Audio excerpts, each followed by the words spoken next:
His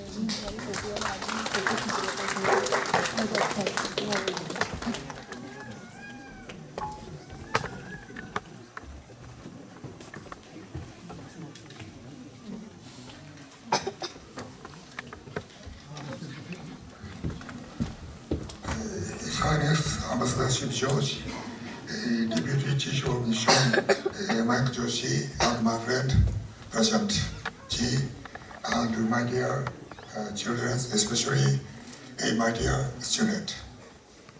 Good afternoon. Namaskar, konnichiwa. I am very delighted to celebrate Dr.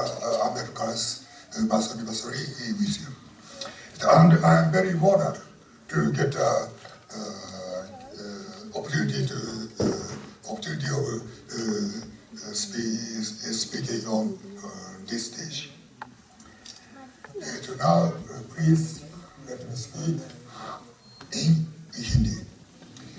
Because this is India for me, and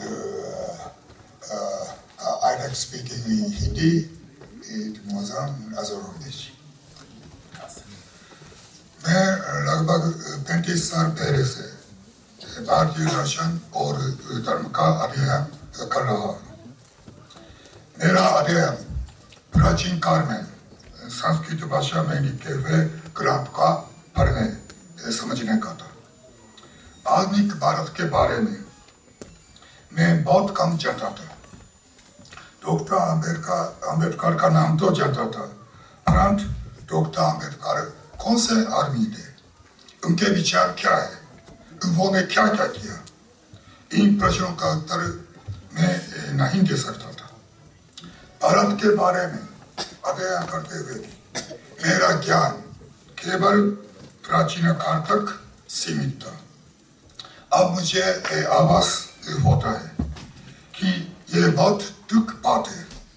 मुझे आधुनिक भारत के बारे में और doctor Ambedkar के बारे में जानना चाहिए और उनके बारे में सोचना चाहिए। अब मैं डॉक्टर अम्बेडकर के विषय में कुछ बताना चाहूँगा। डॉक्टर अम्बेडकर का जन्म सन 1891 में हुआ। पढ़ाई में तेज और परिश्रमशीलता के कारण Bombay university, Columbia university, London school of economics, Gray's Inn में प्रवेश लेकर उन्होंने अर्थशास्त्र, राजनीतिक विज्ञान और विधि इत्यादि का अध्ययन किया और वकील बन गए। सन 1947 में भारत को स्वतंत्र मिलने के बाद डॉक्टर अम्बेडकर प्रथम विधि एवं न्याय मंत्री बन गए और भारतीय संविधान की रचना के लिए बनी इस संविधान प्रणेता की समिति के अध्यक्ष भी बन गए। इसलिए वे भारत के संविधान का पिता कहलाते हैं। किसी भी देश का संविधान उस देश की राजनीतिक व्यवस्था और नागरिकों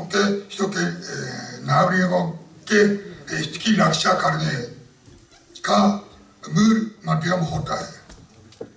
मेरे विचार अनुसार वे डॉक्टर अम्बेडकर अपने लिए नहीं बल्कि अपने समाज, अपने देश, भारत के विकास के लिए योगदान देना चाहते थे। तो इसलिए डॉक्टर अम्बेडकर ने विधि एवं न्याय मंत्री बनाने का और संविधान बनाने की समिति के अध्यक्ष बनाने का प्रस्ताव स्वीकार किया। एक राजनेता कहते हैं, अगर डॉक्टर अम्बेडकर जी नहीं होते तो मैं कहाँ होता, यहाँ तक नहीं पहुँच पाता। और एक अभिनेता भी ऐसा कहते हैं, जब मैं दिक्कत में पड़ता हूँ तब डॉक्टर अम्बेडकर जी की पुस्तक पढ़कर मुझे प्रेरणा मिलती है। तो शायद भारत में सब लोगों को डॉक्टर अम्बेडकर जी से प्रेरणा मिलते होंगे। मैं ऐसा महान डॉक्टर अम्बेडकर जी का हार्दिक सम्मान करता हूँ। इतना ही नहीं, ऐसे अम्बेडकर, ऐसे डॉक्टर अम्बेडकर, ऐसे महाआदमी पर गर्व करके उनका विचार प्रचार प्रसार करने वाले आप जैसे भारतीय लोगों का भी मैं सम्मान करता हूँ। वे एक महान व्यक्ति थे। मैं आशा करता हूँ कि डॉक्टर अम्बेडकर जी का काम और विचार और उनका जीवन अमर रहे। जापानी लोगों को भी डॉक्टर अम्बेडकर और उनके विचार को जानना चाहिए और उनका प्रचार भी करना चाहिए। जापानी लोगों को भी अवश्य डॉक्टर अम्बेडकर जी के जीवन से प्रेरणा मिलेंगे।